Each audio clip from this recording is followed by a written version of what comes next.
अरे शिवाजी के यारी लागेला फूलवारी हो, उपजेला भंगिया धतुर। अरे शिवाजी के यारी लागेला फूलवारी हो, उपजेला भंगिया धतुर।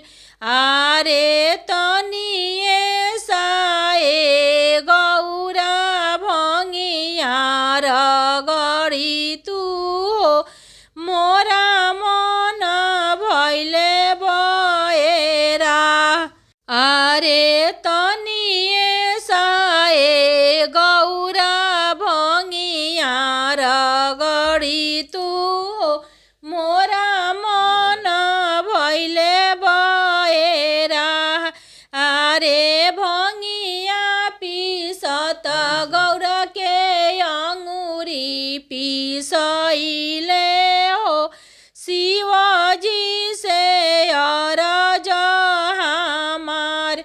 आरे भंगिया पीसत गौरा के अंगूरी पीसैले हो, शिवाजी से अरज हमार।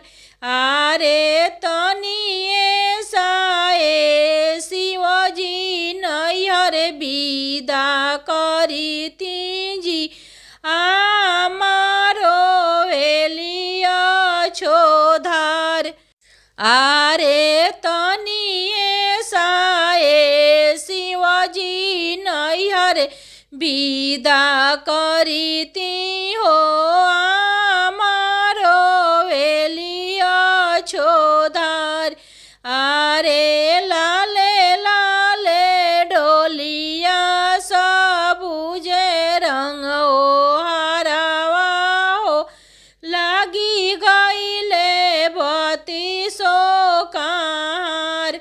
आरे लाले लाले डोलिया सबुजे रंग ओ हरावा हो, लागी गईले बत्तीसो कार।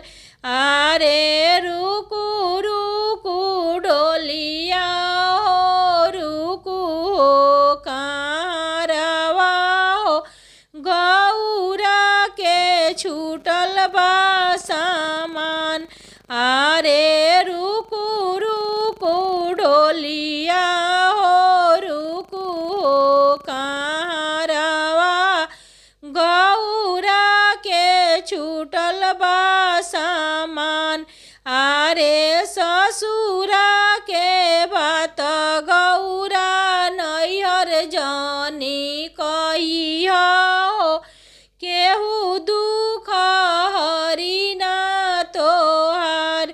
आरे ससुरा के बात गौरा नैहर जानी कही हो, केहू दुख हरी ना तोहार।